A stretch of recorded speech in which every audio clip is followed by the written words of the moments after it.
하나님의 말씀은 로마서 7장 1절부터 13절까지 말씀입니다.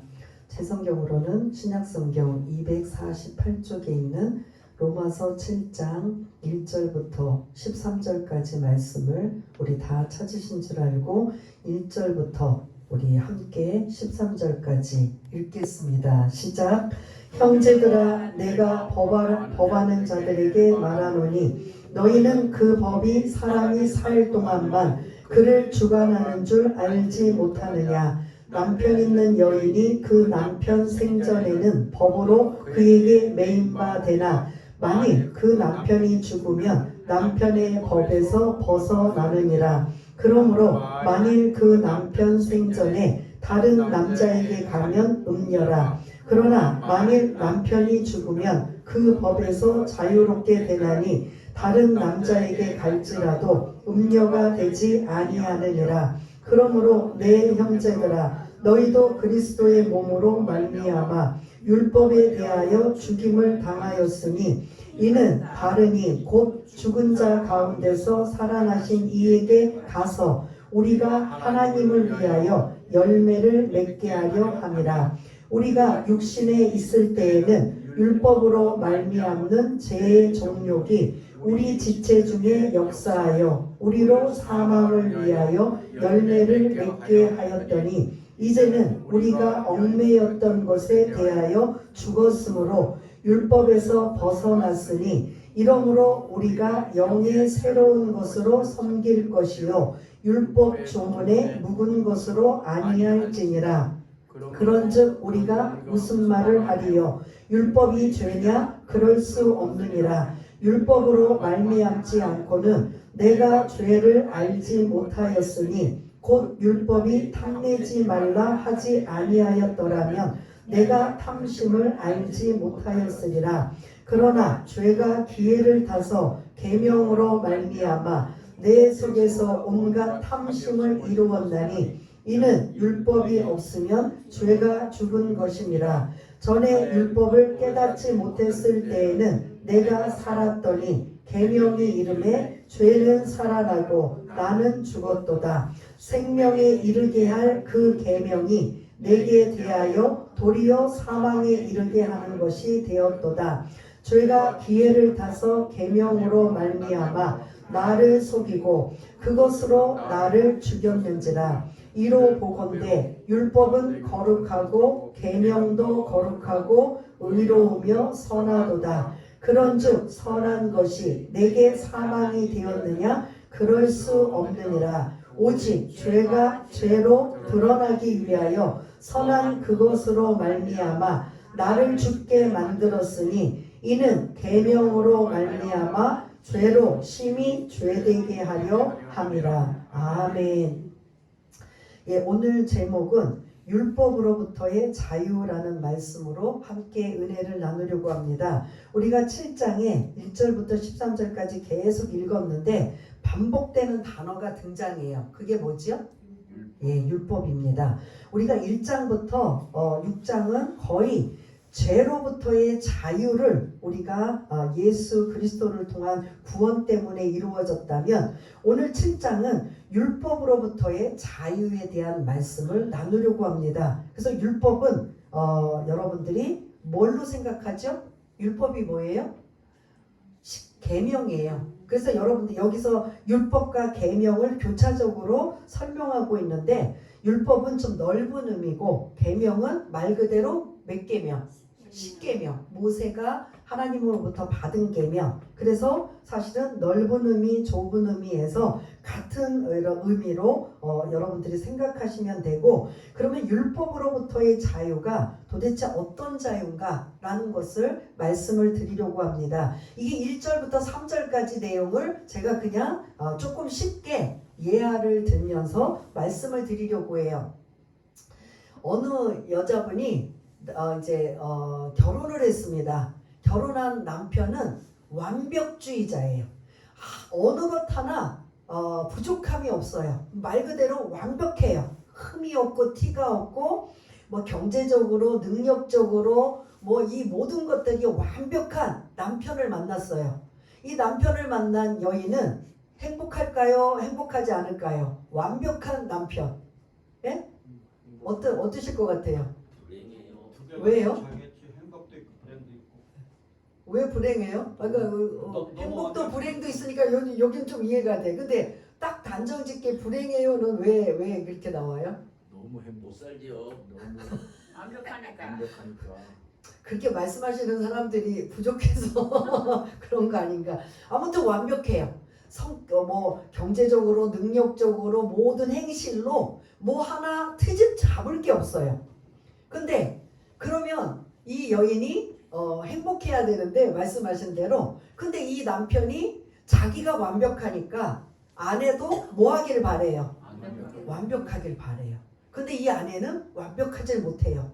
여전히 실수하고 허물이 많고 뭐 허점투성이에요. 그러다 보니까 남편이 왜 그게 이해가 안 돼요. 자기는 완벽하니까 왜 그렇게 실수를 해? 왜 그렇게 허물이 많아? 왜 이렇게 잘못하는 게 많아? 이러면서 이제 자꾸 그 아내에 대해서 잘못하는 것들을 자꾸 이야기를 합니다. 그러면 그것을 계속 듣는 아내로서는 어떻게 되는 거예요? 이게 이제 불편한 거예요. 그래서 남편이 출근하고 저녁에 돌아오기 전에 트집 잡힐 게 없나 하고 늘 노심초사하고 청소도 다시 하고 정돈도 다시 하고 뭐 그냥 하다 보니까 이게 매일 연속이 되니까 아내는 어떡하다 의무적으로 잘하려고 노력하다 보니까 행복해요, 불행해요? 예? 불행해. 이 여인은 아내는 불행할 수밖에 없어요. 이게 어떻게 보면 이게 마음 편안하게 살 수가 없어요. 왜냐하면 남편을 맞추려니까 맞출 수가 없는 거예요. 나는 이런 뭐 부족한 것도 많고 허물도 많고 실수하는 것도 많은데 그거를 남편이 볼 때마다 이해를 못하는 거예요. 아니 그걸 왜 그렇게 해? 그거를 왜 그런 식으로 해? 막 이러니까 그 결국은 이 아내는 시간이 가면 갈수록 이제는 남편하고 못 살 정도로 힘든 거예요. 그럼 지금 식으로라면 뭐 이제 마음이 아프니까 어디로 많이 가요? 정신과 쪽에 가서 자기의 그 아픈 이야기를 하고 하다 보면 의사가 뭘로 진단을 내릴 것 같아요? 당신이 살 수 있는 방법은 뭐 하는 방법이다? 헤어지는 방법. 이혼하나? 헤어지는 방법이다. 근데 이 지금 성경이 기록할 당시는 2000년 전이기 때문에 안 돼요. 결혼을 하면 그 남편의 예속이 되어 있어요. 그때는 그 아내를 데리고 오기 위해서 돈을 지불해요. 그러니까 이 아내는 남편의 어떻게 보면 소유물이에요. 그러니 내가 이 남편 때문에 뭐 그 우울증이 걸리고 뭐 공황장애가 생기고 뭐 어떤 정신적으로 어려움이 생겨도 이 남편 곁을 떠날 수 있다 없다? 없어요. 이게 그 당시에는 법이에요. 그러니 죽으나 사나 이 여인은 뭐 할 수밖에 없어요. 근데 단 예외가 있어요. 이 여인이 사는 방법이 있어요. 남편이 죽어. 너무 잘 알아. 정답을 말씀하셨어요. 그 자리가 은혜의 자리가 이성희 집사님이 안 나오시니까 바로 제 마음을 그냥 시원하게 해주시는데 너무 감사한데요.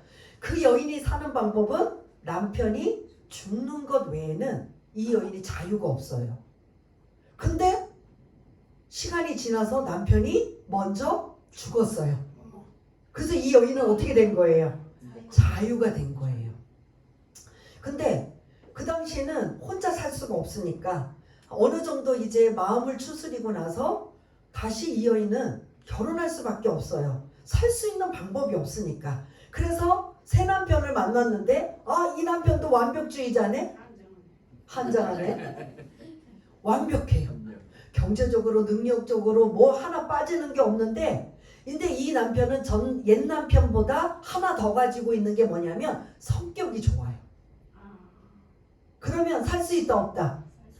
이 여인이 그게 바뀌어지질 않아. 이 여인은 안 바뀌어져. 그러니까 여전히 새 남편하고 살아도 실수하고 뭐 이렇게 막 허물이 많아요. 그런데 전 남편은 용납이 안 돼요. 왜 그래? 왜 자꾸 그런 일을 반복해? 라고 이해를 못했는데 지금 새 남편은 그럴 수도 있지. 기다려줘요. 조금 노력하기를 바라고 기다려줘요. 그러면 이 여인은 이 남편하고 살 수 있다 없다? 있어요. 기회를 주고 자꾸 그럴 수도 있지라고 괜찮아라고 자꾸 이 마음을 포용력 있게 받아주니까 이 여인은 처음에 옛 남편하고 약간 비슷한 모습이 있어서 경계하고 조심하고 처음에는 불안해하다가 이 남편이 계속 똑같은 마음으로 사랑을 계속 주니까 이 이제 여인이 자유롭게 살 수 있는 마음의 문이 열렸어요.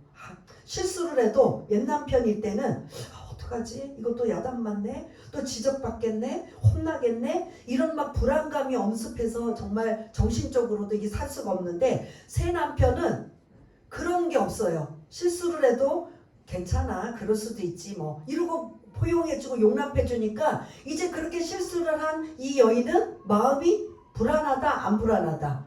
안 불안해요. 그냥 다 허용을 해줘요.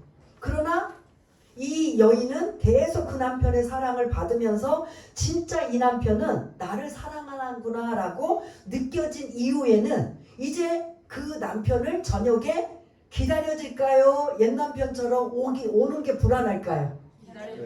기다려지. 보고 싶은 거예요. 그래서 기다리면서 이 남편이 오기 전에 더 맛있는 음식, 더 정성을 들여 준비하는 행복한 아내로 이게 바뀌어버린 거예요.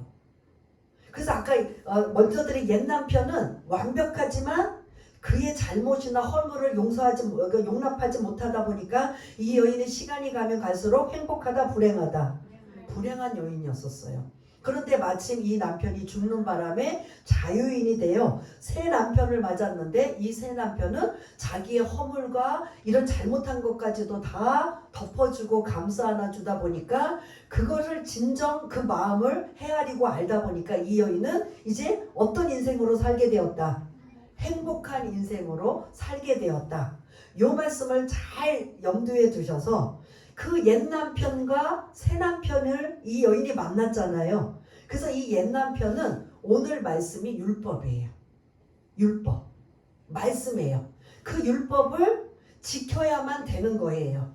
근데 새 남편은 그럼 누굴 것 같아요? 예? 새 남편은 예수 그리스도실 거예요.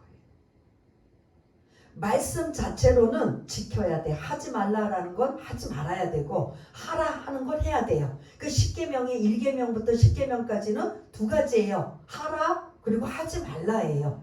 그런데 그 두 가지를 지키지 않으면 뭐가 되냐면 죄가 돼요. 죄. 그러니까 그 죄가 자꾸 되니까 옛 남편하고 같이 살았던 여인이 우리 그리스도인들이에요. 그러니까 말씀만 자꾸 붙들고 살면 나 이것도 못 지켰는데 저것도 못 지켰는데 하고 자꾸 하면 내 안에 자꾸 뭐가 생길까요? 죄책감이 자꾸 생기고 죄가 이제 죄가 되는 거예요. 하라 하는데 했고 하지 말라고 하라고 했는데 하지 않았고 하지 말라고 했는데 했으면 이게 이제 내 안에 자꾸 그게 죄라는 것으로 규정이 되니까 나는 뭐가 된다? 죄인이에요. 그럼 우리가 이전에 계속 말씀드린 것처럼 죄의 결과는 뭐예요? 사망이에요. 그러니까 율법을 기준으로 하면 우리는 죄인이고 그리고 결과는 뭐다? 사망의 열매를 맺는 결과가 맺는 거예요. 그러다 보니까 아까는 그 완벽한 남편이 뭐 해야만 이 여인은 자유로울 수 있어요? 예? 아까 그 여인이 옛 남편하고 살 때는 그 정말 죽을 것처럼 불행한데 벗어나지를 못해요. 근데 그 여인이 벗어나고 자유로우려면 그 옛 남편이 어떻게 해야 된다고 말씀드렸어요? 죽어야만 된다. 근데 이거를 우리가 그대로 그리스도인들이 율법을 지키려고 하는데 다 지킬 수 있어요? 못 지켜요? 못 지켜요. 그러다 보니까 우리는 어떤 한단하에 딱 낙인 찍혀요. 죄라는 거에 낙인 찍혀요. 그럼 결과는 자동으로 뭐가 돼요? 그러니까 이렇게 사망까지 가다 보니까 율법이 죽어야 돼요. 아까 옛 남편처럼 율법이 죽어야 돼요. 내가 죽어야 돼요. 예? 율법은 1.1핵이라도 성경에 없어서도 안 되고 더 가감해서도 안 되고 영원 무궁해요. 그럼 누가 죽어야 돼요? 내가 죽어야 옛날 그 이제 여인의 예를 들 때는 남편이 죽어야 자유로워지는데 이거를 이제 율법에 대비하면 옛 남편이 율법이라고 한다면 그 율법 안에서 자유롭지 못한 우리가 계속 이것도 죄야 이것도 죄야 너는 맨날 죄 짓고 살아 맨날 죄야 죄야 이렇게 하면 우리가 살 수 있어요 없어요? 우리는 불완전하기 때문에 못 살아요. 그러면 둘 중에 하나 율법이든 내든 나든 죽어야 된다는 소리예요. 그러면 율법은 성경에 보니까 죽을 수 없어요. 영원하다고 했어요. 그러면 문제는 누가 죽어야 돼요? 내가 죽어야 되는. 그럼 내가 죽는다라는 건 이렇게 목이 딱 숨이 걷어서 죽는다는 소리가 아니라 그렇게 사실은 돼야 되는데 내가 죽은다면 이게 아무 의미가 없잖아요. 근데 그 내가 죽을 자리에 누가 죽으셨다는 거예요? 예수님이 어디에서? 십자가에서 내 죄를 다 담당하셔서 너희들이 나를 믿기만 하면 이제부터 율법의 근거로 보면 너희들이 다 죄인인데 그 죄에 대해서 죽을 수밖에 없는 너희들 대신 누가 죽으셨다는 거예요? 예수님이 대신 죽으셨기 때문에 나는 이제 율법으로부터 뭐하다? 오늘 제목 율법으로부터 뭐하다? 자유다. 어떻게 보면 이게 핵심이에요.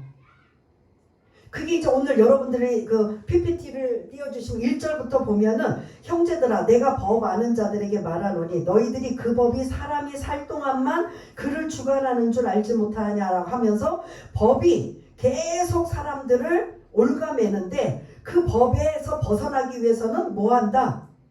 죽어야만 끝나는 소리다는 소리예요. 근데 그 예를 2절과 3절에 남편 있는 여인이 남편 생전에 그 법으로 매인바 되었기 때문에 남편이 죽으면 남편의 법에서 벗어난다. 아까 말씀드린 거 이해되시죠? 예? 그 아내가 계속 완벽한 남편에게 속해 있는데 남편이 죽지 않으면 계속 불행하게 살 수밖에 없어요.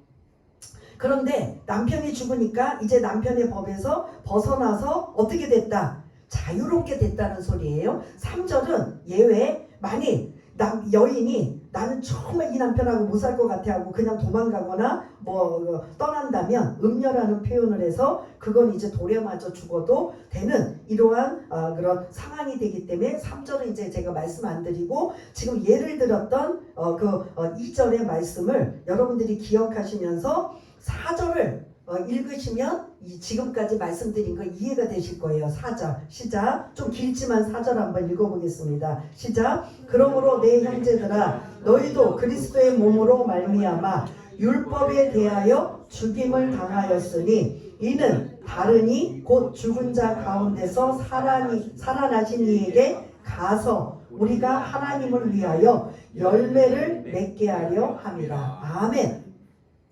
지금까지 말씀드린 예화와 같이 연결되는 거 율법과 우리의 관계 우리는 계속 율법이라는 말씀의 거울을 비춰보니 우리는 지키는 것보다 못 지키는 게 더 많다 적다.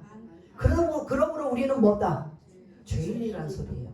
그럼 여기까지 괜찮은데 죄의 결과가 뭐냐? 사망이라는 거잖아요. 그러면 아까 말씀대로 율법이 죽든지 내가 죽든지 해야 되는데 율법은 안 죽어요. 그러면 내가 죽어야 되는데 내가 죽으면 이런 게 아무 의미가 없는데 나 대신 내가 죽을 자리에 누가 대신 죽어주셨다는 거예요.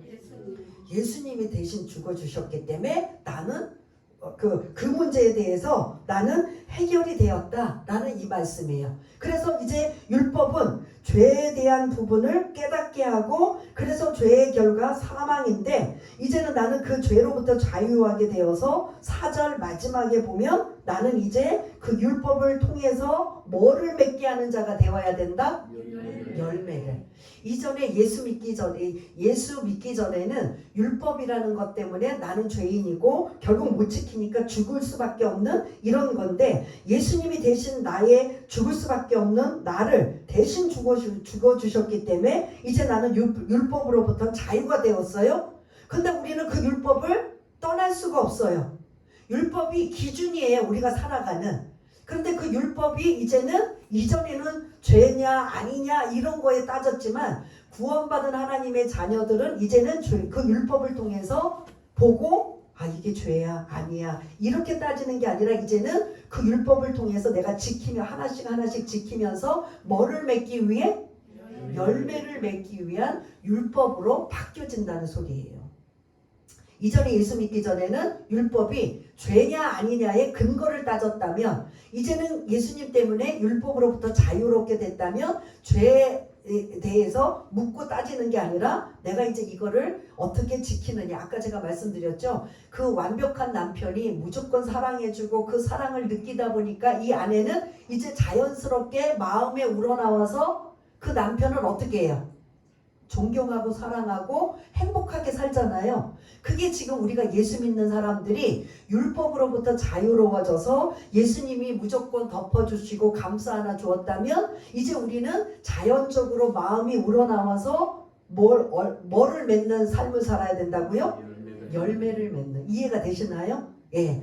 이전에 율법에 얽매였을 때는 막 강압적이야. 너 이거 죄야. 너 이거 지켜야 돼. 막 이러니까 그 막 죄책감과 그 죄의 구속력 때문에 이게 숨을 쉴 수가 없었어요. 그런데 예수님으로 인하여 기다려주시고 참아주시고 그런 죄값을 대신 치러주시고 무조건 포용해 주시니까 이제 저와 여러분들이 바뀌어야 된다라는 거죠. 구속력 때문에 억지로 마지못해 하는 게 아니라 이제는 자연스럽게 감사해서 내 마음에 뭐해서? 우러나와서 어떻게 하면 내가 하나님이 기뻐하시는 뜻대로 마치 아까 그 새 남편을 만나서 그 여인이 어떻게 하면 그 남편이 막 저녁에 기다려주고 보고파지고 어떻게 하면 저녁을 정성스럽게 하면서 막 그거를 행복한 마음으로 기다리는 것처럼 우리가 예수님 때문에 신앙생활도 그렇게 해야 된다 안 해야 된다? 그런 마음으로 해야 된다라는 소리예요. 그러니까 우리 1절부터 6절까지는 율법이 두 가지의 기능이에요. 죄를 깨닫게 하는 율법이 기준이어서 그 율법을 지키면 죄가 아니고 못 지키면 뭐다? 죄인이에요. 그러니까 그 죄인의 결과는 사망인데 그거를 누가 대신? 예수님이 죽어주셨기 때문에 우리는 그 죄로부터 자유해서 그 율법을 이제는 뭐 하기만 하면 된다? 열매를 맺으며 그러니까 기쁜 마음으로 감사한 마음으로 감동하는 마음으로 감격하는 마음으로 그 율법을 보는 말씀을 보는 눈이 달라지는 거예요. 이전에는 이것도 죄야? 저것도 못 지켜. 나는 어떻게 해야지? 나는 한심해. 막 이러고 막 비관적이고 막 그렇게 갈 수밖에 없는데 예수님으로 인하여 포용해주고 기다려주고 참아주고 인내주고 여전히 나는 이전처럼 죄인이고 지키지도 못하고 말씀대로 못 살지만 이전처럼 죄책감으로 막 구속력을 가지고 막 숨도 못 쉬는 게 아니라 지금은 계속 성령님의 도우심으로 기다려주고 참아주고 포용해주고 용서해주고 사랑해주니까 이제 우리 마음이 어떻게 돼야 되느냐? 자연스럽게 감사하고 감격하고 그래서 어떻게 하면 똑같은 율법을 보더라도 이제는 내가 한 개씩이라도 지켜야지. 왜냐하면 주님의 은혜가 주님의 사랑, 새 남편의 사랑이 너무 감격과 감동과 이런 것들을 받으니까 그럼 나도 이제 남편이 기뻐하는 일로 살아야지. 그게 예수님을 기뻐하는 일로 모아야지. 이해되시죠? 예, 그거예요. 그러니까 지금 계속 말씀이 예수님은 강압적으로 막 강제적으로 원하지 않으세요. 인격적인 분이세요. 그러니까 우리가 저 사람은 10년, 20년 교회 생활을 해도 하나도 안 바뀌어. 근데 만일 율법의 구속력을 가지고 막 강압적으로 했다면 매를 맞든지 아니면 뭐가 엄청나게 크게 혼났을 거예요. 그런데 10년이 지나도 20년이 지나도 여전히 주님은 우리를 뭐하고 계셔요? 사랑하고, 좋게 말하면 사랑하고 계시고 나쁘게 말하면 주님이 계속 마음을 아파하시는 거예요. 야, 이렇게 사랑을 줘도 이렇게 은혜를 줘도 야, 저렇게 변하지도 않는구나, 달라지도 않는구나. 그러면서도 여전히 주님은 뭐 하신다? 기다려주시고 사랑해주셔요. 어느 순간 그가 달라지고 변해주기를 원하는 거지. 어느 순간 새 남편의 그 진정한 마음을 뭐 해주기를 원하는 거예요? 알아주기를 원하는 거예요. 근데 우리는 지금 그리스도인으로서 아까 이 여인처럼 새 남편을 만난 저와 여러분들이에요. 근데 그거를 어떤 자는 지혜로운 자는 빨리 그 새 남편의 사랑과 감동과 감격을 빨리 알아서 그 마음대로 그 마음에 맞춰서 사는 사람이 있는가 하면 한 번 더 옛 남편이 자꾸 떠올라. 혹시 이 남편이 어느 순간 돌변할지 몰라. 옛 남편처럼. 그러니 나는 한 번 더 기다려볼 거야. 10년도 기다려보고 20년도 기다려볼 거야. 이게 어떻게 보면 우리의 어떻게 보면 신앙생활이라고 볼 수가 있어요. 어떤 이는 예수 믿고 구원받아서 그냥 하나님의 은혜가 감사해서 어떻게 하면 하나님 말씀대로 살까 하는 이 부류가 있는가 하면 어떤 이는 10년과 20년이 지나도 그냥 뭐 그타령이고 하나도 달라지지 않아.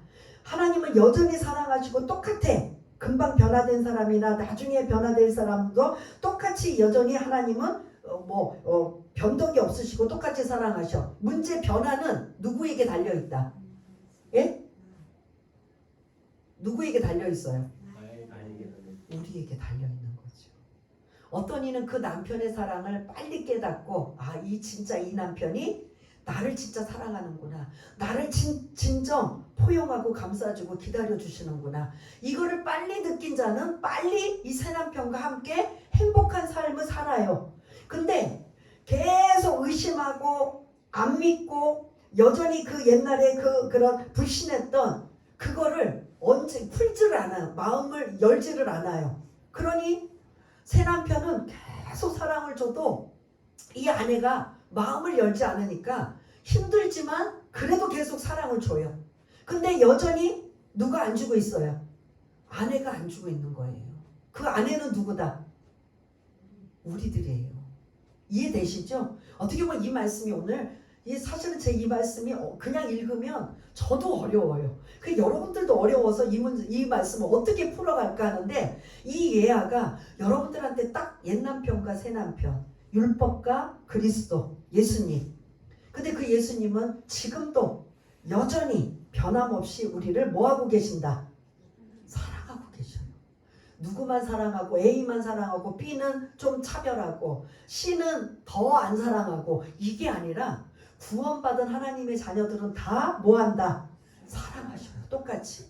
문제는 내가 그거를 얼마나 느끼느냐 못 느끼느냐 아직도 의심하느냐 의심하지 않느냐 아직도 내가 그 마음문을 여느냐 안 여느냐에 따라 내가 좀 더 새 남편인 예수님과 밀접한 관계가 있느냐 없느냐 이 관계가 있다라는 겁니다.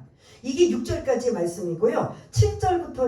7절 말씀을 우리 한번 읽겠습니다. 시작. 그런즉 우리가 무슨 말을 하리요? 율법이 죄냐? 그럴 수 없느니라. 율법으로 말미암지 않고는 내가 죄를 알지 못하였으니 곧 율법이 탐내지 말라 하지 아니하였더라면 내가 탐심을 알지 못하였으리라. 아멘.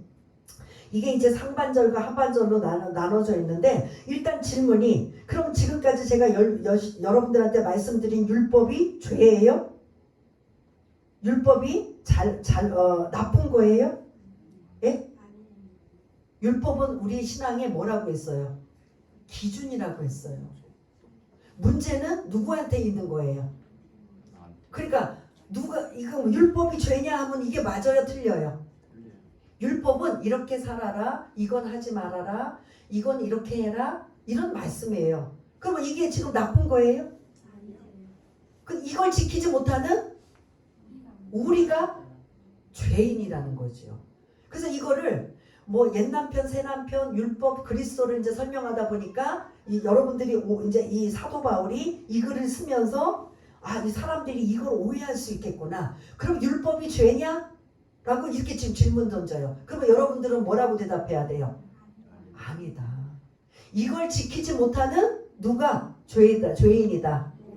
우리가 죄인이다. 이 소리예요. 이거 오해할까봐. 그러므로 율법이 죄가 아니라 율법을 통해서 내가 죄인인가 아닌가를 기준을 둘 수 있다는 거예요.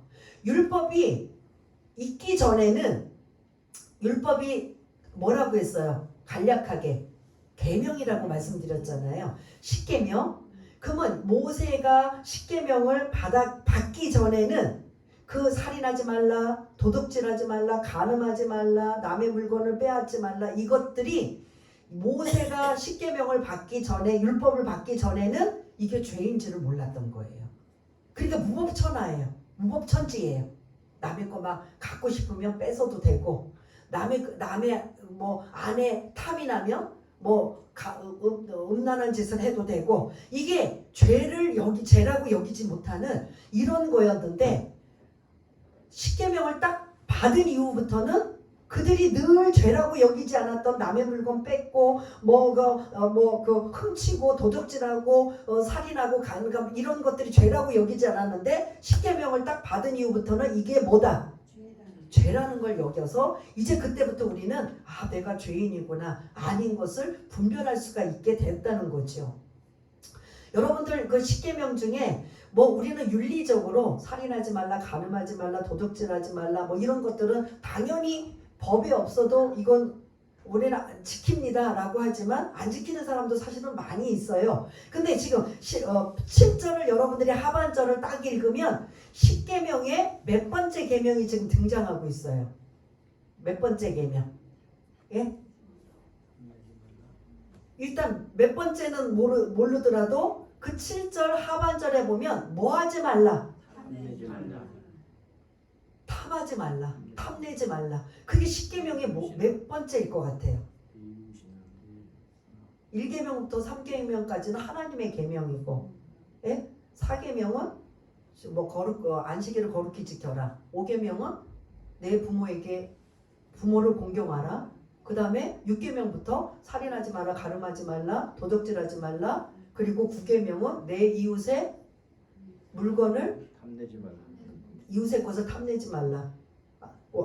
도둑질하지 말라. 그 다음에 아니 9계명은 거짓 증거하지 말라. 이웃에 대하여 거짓 증거하지 말라. 그 다음에 10번째는 뭘 것 같아요? 지금까지 쭉 안 나왔으니까 탐하지 말라. 그럼 몇 번째예요? 근데 여러분들 탐한다, 탐내다는 거 마음이거든요. 마음의 상태예요. 내가 어떤 물건을 보고 와, 우리 집에 없는 건데 저거 엄청 좋으네? 저거 나도 가졌으면, 저거 어떻게 하면 나도 저걸 가질 수 있을까? 이게 지금 생각이에요. 그러다 보니까 나중에 직접적으로 행동을 하게 되면 뭐가 돼요? 몇 계명으로 가게 돼요? 예?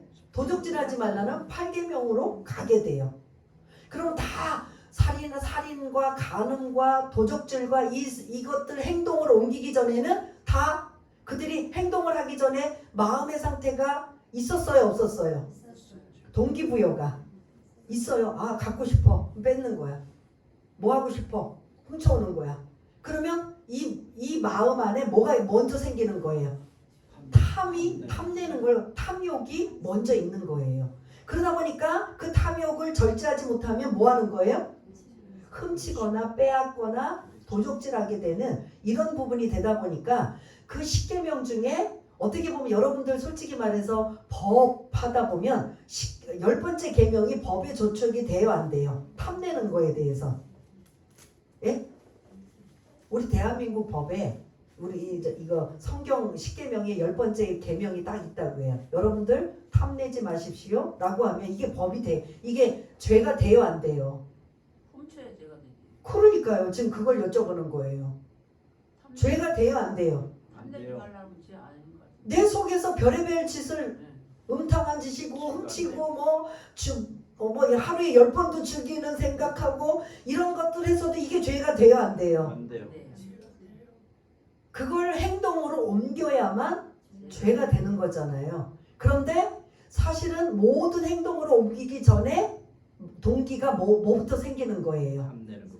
탐심이, 정욕이, 욕심이 먼저 생긴다는 거죠. 그래서 이 10계명 중에서도 10계명은 1계명부터 9계명까지가 탐내다 보니까 정욕과 욕심을 내다 보니까 결국 다른 계명을 다 어기게 되다 보니까 우리 대한민국 법이나 이런 실증적으로는 이런 법이 해당은 안 되지만 이 율법에서는 이 법이 뭐가 되냐면 탐내지 말라라는 법이 십계명에 들어가 있어요. 십계명에 보면 내 이웃의 집을 탐내지 말라. 이거 직접 가서 행동으로 옮겼어요, 안 옮겼어요? 안 옮겼어. 옮기진 않았지만 그 집이 너무 남의 집이 좋은 거예요. 막 갖고 싶고 막 빼앗고 싶고 하여튼 탐내는 마음이에요. 근데 행동으로 안 옮겼으니까 사람들이 보기에는 이게 죄예요, 아니에요? 아니에요. 아니지만 안에서는 계속 탐내요. 내 이웃의 아내, 그의 남종이나 그의 여종이나 그의 소나 그의 낙이나 무릇 내 이웃의 소유를 탐내지 말라. 근데 솔직히 우리 이런 거 탐내는 거 많아요, 안 많아요? 많아요. 엄청 많지요. 이쁜 옷 보면 탐나고 이쁜 거 보면 탐나고 나고. 그러니까요. 근데 이것도 성경에서는 율법에서는 뭐다? 죄다. 죄라고 규정돼요. 근데 우리가 대한민국에 살 때는 행동으로 옮기지 않을 상황에는 남에게 피해를 주지 않았을 때는 그게 그런 법에 어긋나지 않지만 율법은 어떻게 되느냐? 이런 것도 뭐가 된다? 죄가 된다. 그러므로 우리는 다 뭐다? 죄입니다. 죄인 아닌 사람이 하나도 없다는 거예요. 죄 아닌 사람이 하나도 없다는 거예요. 이제 마무리를 이제 계속 그런 마무리를 좀 지려고 하는데요. 7절은 지금 그 10계명의 10번째 계명을 설명하면서 탐심 안 가지고 있는 사람 누가 있느냐? 다 이것도 사실은 죄라는 것을 지금 언급하고 있어요. 8절 그러나 죄가 기회를 타서 계명으로 말미암아 이 10계명 내 속에서 온갖 탐심을 이루었나니 이는 율법이 없으면 이걸 만약에 율법에서 10계명에 10번째 계명으로 없으면 죄예요, 아니에요? 10번째 계명에 없었다면 죄가 아니죠. 죄가 아닌 거죠. 근데 10번째 계명에 딱 들어가 있으니 이제는 우리는 이 말씀의 근거로 해서 우리는 뭐다? 죄라는 소리예요. 이해가 되시나요? 예, 그러한 말씀을 쭉 설명드렸고 9절 전에는 율법을 깨닫지 못했을 때는 내가 살았다. 계명에 이르렀을 때는 그 계명을 알았을 때는 죄는 살아나고 나는 죽었도다. 생명에 이르게 할 그 계명이 내게 대하여 도리어 사망에 이르게 하는 것이 되었도다라고 하면서 계명을 지키느냐 못 지키느냐에 따라 내가 죄인이냐 아니냐인데 죄인 아닌 사람 다 있어요 없어요? 계명을 근거로 한다면 우리는 없다라는 소리예요. 그거를 이제 그렇다면 그 율법은 전부 부정적인 의미로만 썼는가? 아니라는 거예요. 12절을 또 한번 좀 띄워주시면 12절 한번 읽어보겠습니다. 시작. 이로 보건대 율법은 거룩하고 계명도 거룩하고 의로우며 선하도다. 아멘. 율법이 잘못된 게 아니에요. 율법을 지키지 못하는 뭐가 잘못이에요? 우리가 잘못이라는 거죠. 율법 넓은 의미의 말씀, 계명 좁은 의미의 그런 말씀인데 같은 의미예요. 그래서 율법도 거룩하고 계명도 거룩하고 의로우며 선하도다. 지금 우리가 쭉 율법으로부터 자유함을 얻었다라고 하니까 율법은 나쁜 것, 그리고 죄인 것, 막 이렇게 생각할 수 있는데 율법은 죄를 깨닫게 하는 기준일 뿐이지 율법이 나쁜 것이고 잘못된 것이 아니다. 이걸 지금 계속 설명하는 거예요. 문제는 우리가 이 율법을 뭐 하느냐에 따라 지키느냐 못 지키느냐에 따라 죄인이냐 아니냐인데 율법을 10계명으로 근거로 한다면 우리는 다 뭐다? 탐심까지 들어가니 우리는 직접 살인하거나 간음하거나 도적질하는 그런 행동을 취하지 않아도 마음에 탐심을 먹은 것까지도 다 뭐다? 죄다라는 걸 지금 설명하고 있는 거예요. 그래서 우리는 이제 그 새 남편을 만나 새 남편이 누구라고 했어요?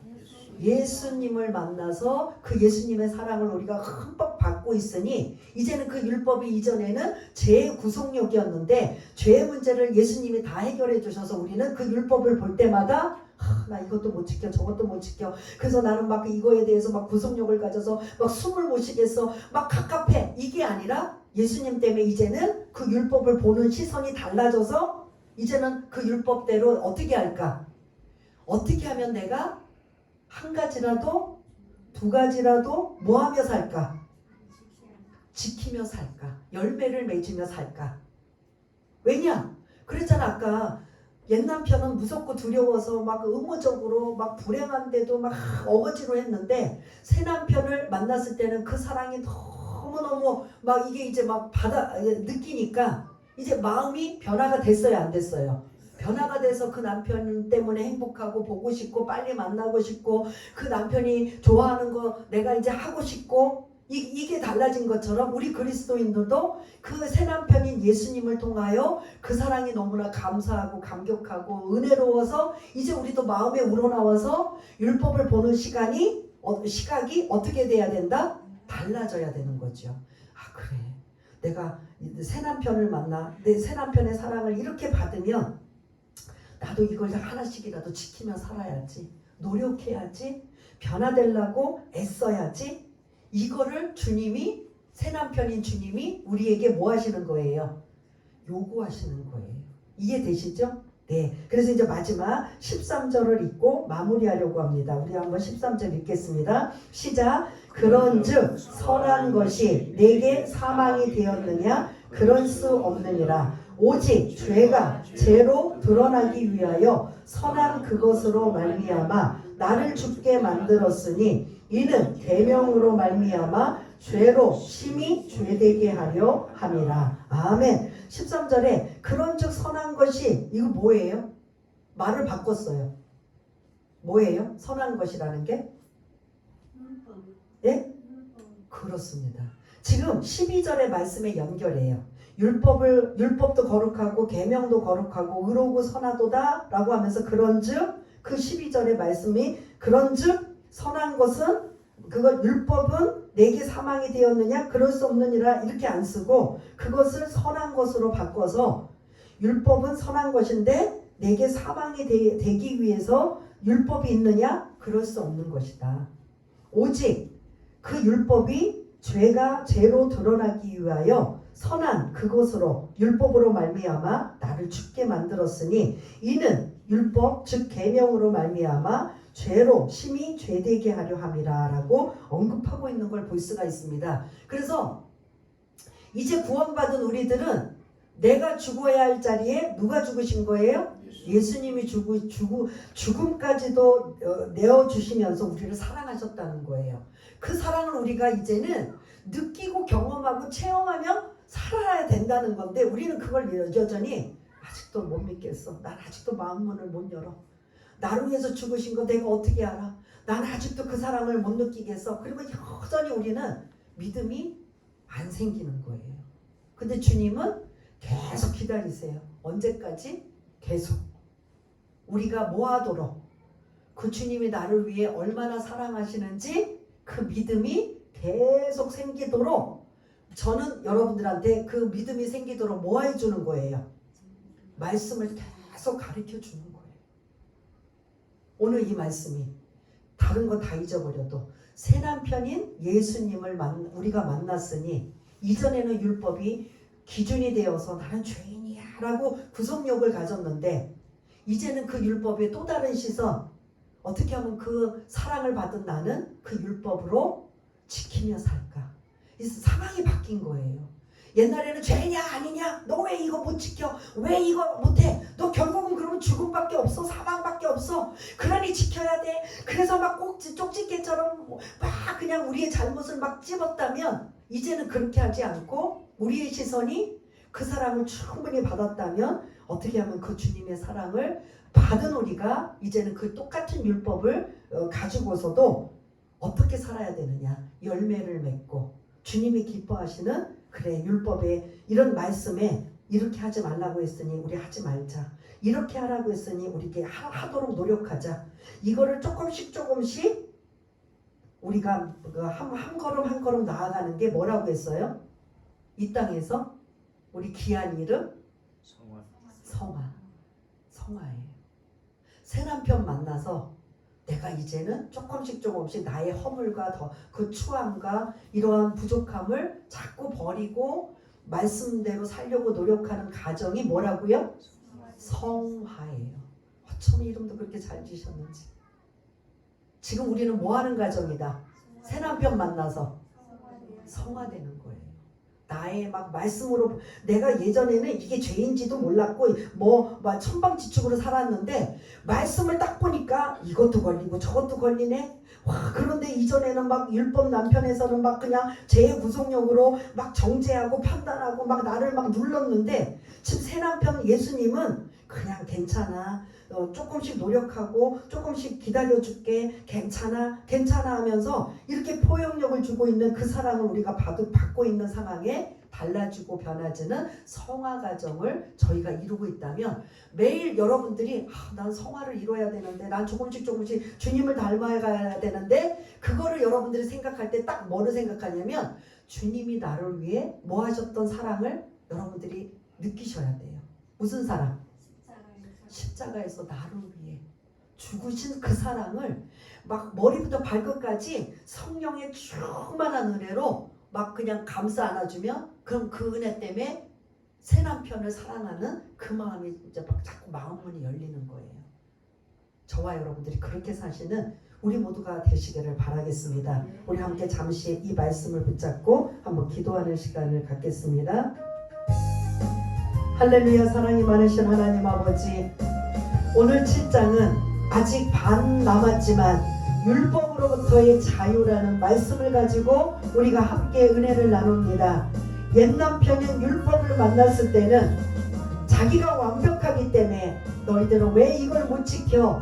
그러다 보니까 우리는 죄라는 나귀를 짓고 결국 사망의 열매를 맺을 수밖에 없었지만, 새 남편 예수님이 나의 죄를 대신하여 죄값을 다 짊어지시고 죽으셨던 그 사랑을 우리는 계속 느끼고 경험하고 맛보고 체험하며 살다 보면 이제 우리의 마음문을 열 때가 되었습니다. 그래서 어떻게 하면 똑같은 율법의 말씀을 가지고 이전에는 불편하고 두려웠는데 이제는 어떻게 하면 내가 그 말씀을 지키며 살아갈까? 왜냐하면 그 사랑을 내가 충분히 받았기 때문입니다. 그 사랑을 내가 예수님이 죽으심으로 말미암아 내 죽을 자리를 대신 죽으신 그 사랑이 완벽한 사랑을 우리는 아직도 깨닫지 못하고, 우리는 아직도 느끼지 못하고 경험하지 못하다면, 다시 한번 그 십자가의 사랑을 다시 한번 깨닫고 느끼고 경험하고 체험하여 그 사랑이 얼마나 귀하고 감사한지, 그 사랑으로 내가 이제 마음문을 열고 내 온전한 생각을 내려놓고 하나님이 우리에게 믿음을 원하신다면 그 믿음으로 살아가길 원하는데, 기준이 뭐냐? 율법이라는 겁니다. 그래서 이제는 하나님의 말씀대로 조금씩, 아주 조금씩이라도 지키며 살기 원합니다. 가장 간단한 막연하지만 십계명이라는 그 계명을 근거로 해서 살기 원합니다. 주님 나를 도와주옵소서. 그래서 성령님을 우리에게 붙여주셔서, 성령님 이제 그 주님의 사랑을 내가 너무 많이 받아서 그 주님의 사랑을 내가 실천하며 살기 원합니다. 성령님, 나는 아직도 완벽하지 못하고, 나는 아직도 부족하고, 여전히 실수하고 여전히 잘못하는 게 많지만 성령님 나에게 힘을 주옵소서. 성령님 나를 도와주옵소서. 그렇게 믿음으로 나가는 우리 모두가 되어 조금씩 성화를 이뤄나가는 우리 모두가 될 수 있도록 주님 도와주옵소서. 하나님 아버지 감사합니다. 옛 남편 대신 예수님이 대신 죽으셨다면 이제 예수님으로 인하여 새 남편을 만나 이제 자유롭게 되고 그 사랑을 충만하게 받고 있는 우리가, 이제는 우리가 어떻게 살아야 될지를 말씀해 주고 있다면, 우리가 이 말씀 가지고 또 한 주간 묵상되며 고민하며 그 사랑을 다시 한번 얼마나 내가 충분히 받았는가를 먼저 생각하고, 그 다음에 나는 어떻게 살아야 되는가를 또한 묵상하며 하나님이 기뻐하시는 믿음의 사람들 다 될 수 있도록 주님 도와주옵소서. 모든 것 감사드리오며 사랑이 많으신 예수님 이름으로 기도드리옵나이다. 아멘.